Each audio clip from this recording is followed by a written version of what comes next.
నమస్కారం సార్. నమస్తే.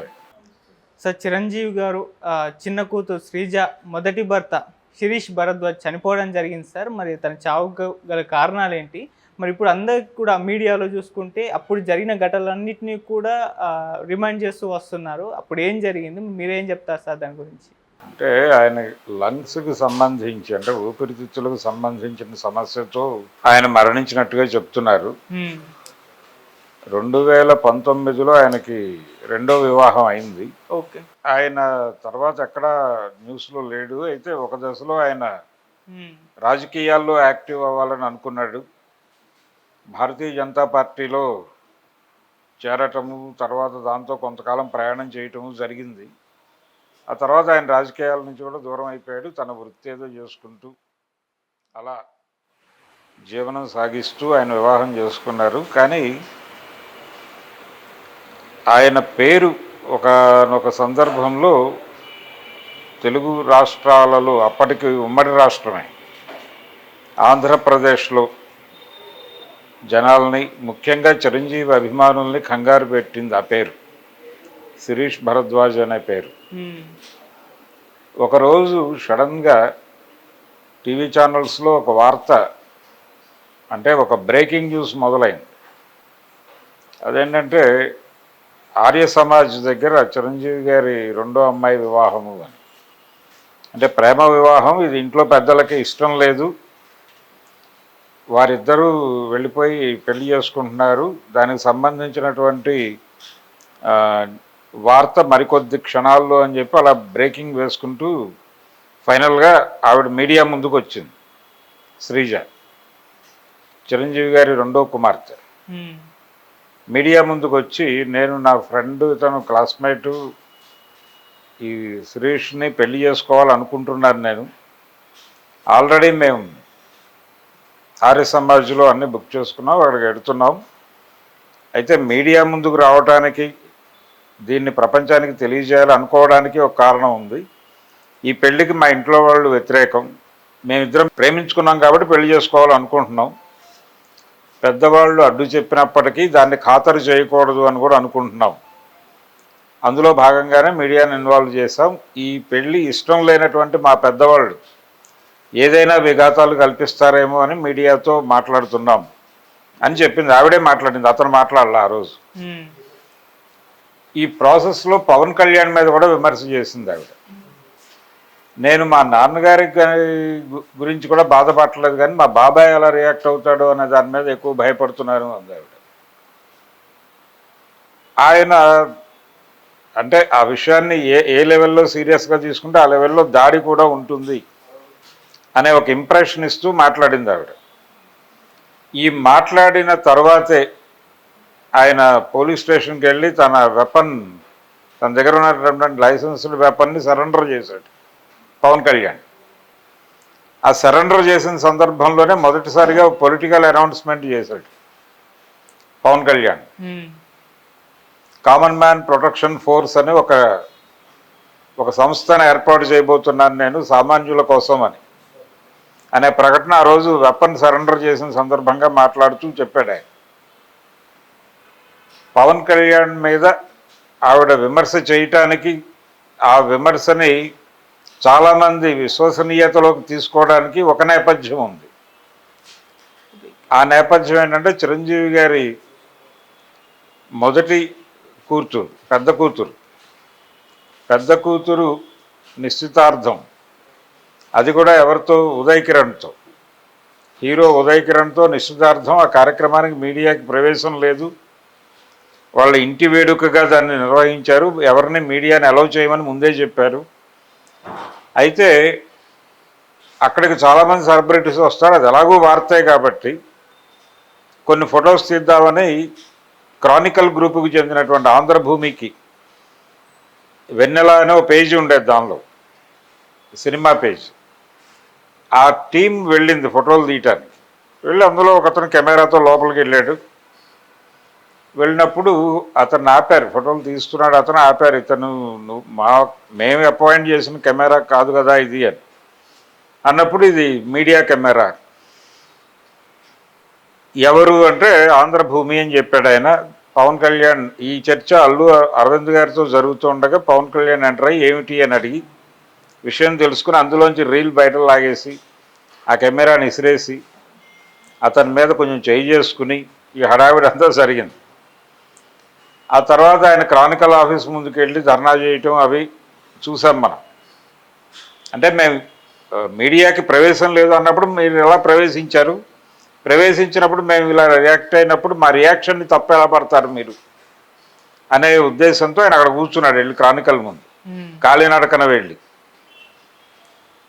ఇది ఆ వ్యవహారం ఉంది కాబట్టి ఆ యాంగిల్లో ఈ అమ్మాయి ఇలా రియాక్ట్ అయింది శ్రీజ అని దీన్ని దాన్ని అంటే చిరంజీవి గారి రెండో కుమార్తె ప్రేమ వివాహం సందర్భంగా ఆవిడ పవన్ కళ్యాణ్ మీద చేసిన ఎలిగేషన్కి ప్రాతిపదికగా చిరంజీవి గారి పెద్ద కుమార్తె ఎంగేజ్మెంట్ టైంలో ఆయన వ్యవహరించిన తీరుని పట్టుకొచ్చి లింక్ చేసి ఒక కథనం ఇమ్మీడియట్గా వెబ్సైట్స్లో బయటకు వచ్చేసింది. అప్పటికి ఇంకా సోషల్ మీడియా లేదు. సో ఇమ్మీడియట్గా ఛానల్స్ వెబ్సైట్లు ఇవన్నీ కూడా హోరెత్తించేసినాయి ఈ వార్తల్ని. అలాగే అది లైవ్ ఇచ్చారు ఆ వివాహం. ఇటు నుంచి ఎవరు మాట్లాడటానికి సిద్ధంగా లేరు. ఈవెన్ అల్లు అరవింద్ గారు కూడా మాట్లాడటానికి సిద్ధపడలేదు. లేదులేండి వదిలేయండి దీన్ని అన్నాడు ఆయన. ఫైనల్గా పెళ్ళి అయిపోయింది. అక్కడ పెళ్ళి అయిపోయిన తర్వాత వాళ్ళు కాపురం పెట్టారు. ఈ కాపురం నడుస్తూ ఉండగా ఇక జనాలు నెమ్మదిగా దీని గురించి చర్చించుకుని మర్చిపోయారు. కాల ప్రవాహంలో ఎప్పుడైనా కొత్త విషయాలు వచ్చినప్పుడు పాత విషయాలు మరుగున పడిపోతాయి కాబట్టి ఎవరు పెద్ద పట్టించుకోవాలి. ఓకే. ఆ కాపురం కొనసాగింది. ఒక ఆడపిల్లకి జన్మనిచ్చింది ఆవిడ. ఆ డెలివరీ సందర్భంగా మళ్ళీ ఒకసారి ఈ శిరీష్ భరద్వాజ్ అనేటువంటి పేరు జనం ముందుకు వచ్చింది.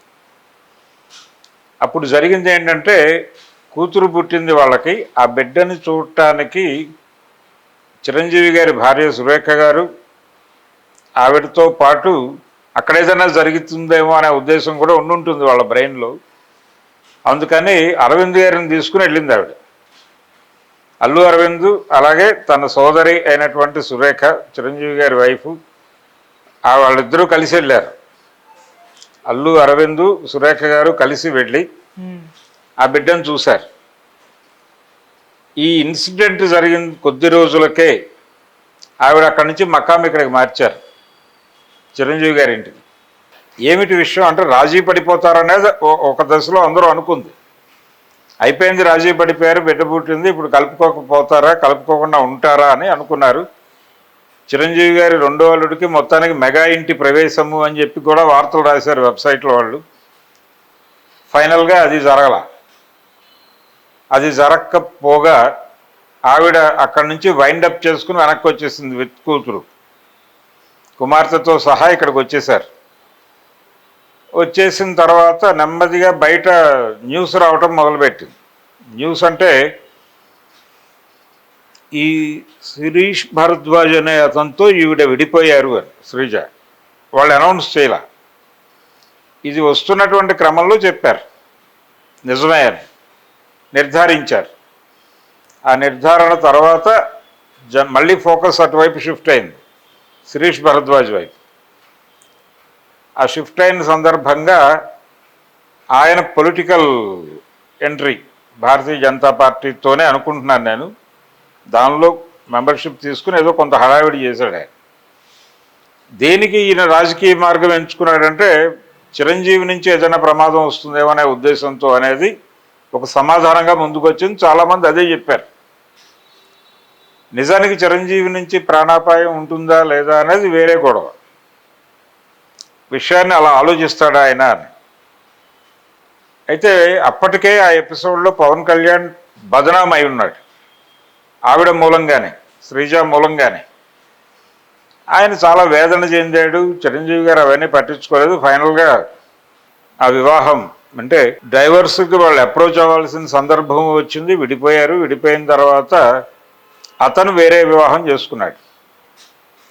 ఒక దశలో చిరంజీవి ఆస్తుల కోసం ఇతను శ్రీజాకి అలా శ్రీజాని తన ఫోల్డ్లోకి తీసుకున్నాడు అని కూడా వార్తలు రాశారు చిరంజీవి గారి మెప్పు కోసం. ఏది జరిగినప్పటికీ వాళ్ళిద్దరూ కాలేజీలో ప్రేమించుకున్న మాట వాస్తవం. ప్రేమించుకున్నారు, తర్వాత పెళ్లి చేసుకున్నారు. రకరకాల కారణాల చేత ఈవిడ ఆ ఏరియాలో అడ్జస్ట్ అయి ఉండలేకపోయి ఉండొచ్చు. ఇది కాదు నేను కోరుకున్న జీవితం అనుకుని ఉండొచ్చు. లేదు, తండ్రితో పాటు ట్రావెల్ చేస్తే ఇంతకంటే అద్భుతమైనటువంటి జీవితం తన కోసం ఎదురు చూస్తుంది, అది మిస్ అవుతాను అనే అనుమానం కావచ్చు. అప్పటికి కుమార్తె వయసు కొంచెం పెరిగింది. అమ్మాయి 1-2 ఏళ్ళు దాకా వచ్చిన తర్వాత వీళ్ళు విడిపోయారు. ఆ విడిపోయిన తర్వాత ఆయన గురించి ఎవరు పట్టించుకోలేదు. ఏది శిరీష్ భరద్వాజ్ గురించి ఎవరు పెద్దగా మాట్లాడలేదు. అక్కడ కబుర్లు లేవు ఆయనవి. ఫైనల్గా ఈరోజు ఆయన కన్ను మూశారు అనేటువంటి వార్తతో మళ్ళీ ఒకసారి ప్రపంచం ముందుకు ఆయన పేరు వచ్చింది. ఆయన పేరు జనం ముందుకు రాగానే ఈ విషయాలన్నీ జ్ఞాపకాల్లో మెదులుతాయి. అదొక అంటే ఒక కామెంట్ ఉండేది ఆ రోజుల్లో. చిరంజీవి గారి పెద్ద కుమార్తె ఎంగేజ్మెంట్ ఫెయిల్ అయ్యి ఆవిడ వేరే వివాహం చేసుకోవటం, అతను వేరే వివాహం చేసుకోవటం, రాజ్ కిరణ్ అతను, అది ఒక ఎపిసోడ్. ఆ తర్వాత ఈ శ్రీజాది ఒక ఎపిసోడ్. దీంతో బయట దీని మీద చిరంజీవిని దీంతో లింక్ చేస్తూ రకరకాల కామెంట్స్ ప్రచారం జరిగినాయి బయట. ఉదయ్ కిరణ్ మొదటి చిరంజీవి గారి పెద్దమ్మాయి, అదొక ఎపిసోడు. శిరీష్ భరద్వాజ్ శ్రీజ ఒక ఎపిసోడ్. ఈ రెండింటినీ లింక్ చేసి చిరంజీవి మీద బురద జల్లేటువంటి ప్రయత్నం జరిగింది ఓకే ఆ రోజుకున్నటువంటి మాధ్యమాల్లో. దీని ఎక్స్టెన్షన్ సోషల్ మీడియా వచ్చాక కూడా చాలామంది ఆనాటి సంఘటనల మీద రకరకాల వ్యాఖ్యానాలు, తమ అభిప్రాయాలు జోడించి ప్రపంచం ముందుకు తీసుకొచ్చిన సందర్భం కూడా ఉంది. అలా శిరీష్ భరద్వాజ్ అనే పేరు చాలామందికి తెలుసు, నోటెడ్ పేరే. ఆయన ఈరోజు ఇలా కన్నుమూయటం అనేది ఒక రకంగా విషాదకరమే. కానీ అతని పేరు నెగిటివ్గా తెలిసి ఉండటం, అంటే చిరంజీవి గారిని ఇబ్బంది పెట్టిన ఒక వ్యక్తిగా ఫోకస్ అవ్వటం వలన ఇది చర్చనీయాంశం అవుతోంది. కానీ జనాల్లో ఒక రకమైనటువంటి ఏంటి ఇతను అనవసరంగా ఇబ్బంది పెట్టాడు ఈ ఫ్యామిలీని అనే అభిప్రాయం ఉన్నటువంటి అభిమానులు కూడా చాలామంది ఉన్నారు. ఇప్పుడు మెగా ఫ్యామిలీ ఎలా రియాక్ట్ అవుతున్నారు, వాళ్ళకి సంబంధం లేని వ్యవహారం నిజానికి. మెగా ఫ్యామిలీ దీని మీద ఎలా రియాక్ట్ అవుతుంది అనే దాని మీద చర్చలు నడుస్తున్నాయి. అసలు పట్టించుకోవాల్సిన అవసరం ఏముంది? అతనితో అమ్మాయి విడిపోయి చాలా కాలం అయింది. అతను వేరే వివాహం చేసుకున్నాడు, ఈ అమ్మాయి వేరే వివాహం చేసుకుంది. వేరే వివాహం ఇద్దరు చేసేసుకున్న తర్వాత ఇంక సంబంధం ఉంది. వాళ్ళిద్దరికి ఉన్న లింక్ అమ్మాయి పాప ఒకటే. ఆ పాప ఇప్పుడు వీళ్ళ దగ్గరే పెరుగుతోంది. కాబట్టి అతనికి ఏం సంబంధం లేదు దీంతో. ఇప్పుడు కేవలం జస్ట్ వార్త మాత్రమే అది. ఓకే, చిరంజీవి గారి రెండో కుమార్తెని వివాహం చేసుకున్నటువంటి మొదటి భర్త వరకు అడ్మిటే, అక్కడ వరకు రాయొచ్చు అతని గురించి. అంతకు మించి రాయటానికి ఏమీ లేదు. అంతకు మించి ఏమి రాసినా అదేదో ఒక స్టాండ్ తీసుకున్నట్టే ఉంటుంది. పైగా ఇప్పుడు ఒక జోష్లో ఉంది mega family. Pawan Kalyan 100% success political ఏరియాలో, 100% విజయంతో పాటు ఆయనకు ఉప ముఖ్యమంత్రి పదవి తెలుగుదేశం క్యాబినెట్తో, అంటే ఆ క్యాబినెట్లో ఆయనకి ఆయన సహచరులకి పదవులు దక్కడం మాత్రమే కాదు, సుదృఢమైనటువంటి స్నేహం ఉంది ఆ కూటమిలో వీళ్ళందరికీ అనే అభిప్రాయం జనాల్లో ఇంకా ఉంది. ఈ సమయంలో ఈ వార్త రావడంతో దీనికి కొంచెం ఒక పొలిటికల్ ఏరియా కూడా కనెక్ట్ అయ్యి కొంచెం మైలేజ్ పెంచింది. ఇది లేకపోతే, అంటే పవన్ కళ్యాణ్ ఈ ఎన్నికలు, ఈ హడావిడి, జగన్మోహన్ రెడ్డి ఓటమి ఇవన్నీ లేకుండా ఈ సన్నివేశం జనాల ముందుకు వస్తే రియాక్షన్ ఎలా ఉండేదనేది వేరే గొడవ. కానీ ఇప్పుడు అనుకోకుండా దీనికి ఒక ఇంపార్టెన్స్, ఒక ప్రాధాన్యత వచ్చేసింది. అంటే చిరంజీవిని, పవన్ కళ్యాణ్ని 2 చేతులు ఎత్తి అభివాదం చేశాడు ప్రధానమంత్రి గారు.